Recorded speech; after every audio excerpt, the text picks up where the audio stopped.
Cette mission technique de la CEDEAO est venue échanger avec les conseillers nationaux sur l'état d'avancement du projet de la nouvelle constitution.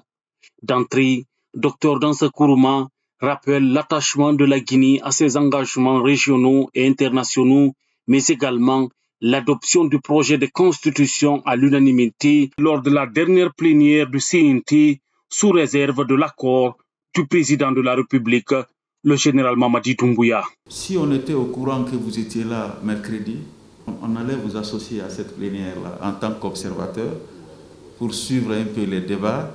C'était un débat de 12h à 23h. Tous les articles, en tout cas, les articles de la Constitution ont été lus et relits et chacun a eu la possibilité d'en débattre après avoir analysé et pris en compte les recommandations jugées pertinentes que les experts ont formulées.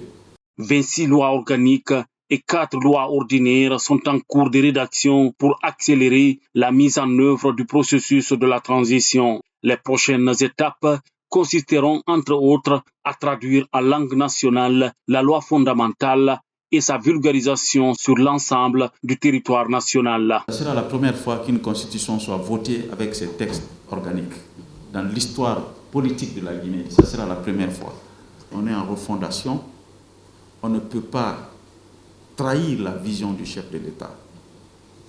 Pour notre part, nous devons donner la constitution au peuple avec ces lois d'application qui sont les lois organiques. Au terme des discussions, la commission technique de la communauté économique des États de l'Afrique de l'Ouest estime que les conclusions de cette rencontre de Conakry augurent de belles perspectives. À cette réunion aujourd'hui, on a eu l'honneur d'écouter très attentivement le compte rendu du président des CNT et aussi le vice-président et les autres membres du Parlement des transitions sur l'état d'avancement des processus de l'adoption de la nouvelle constitution.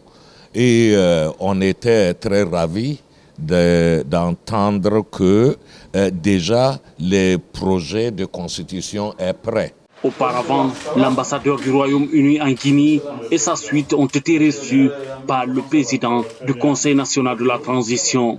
Le diplomate britannique était venu faire ses adieux à Dr Dansa Kourouma et à son institution.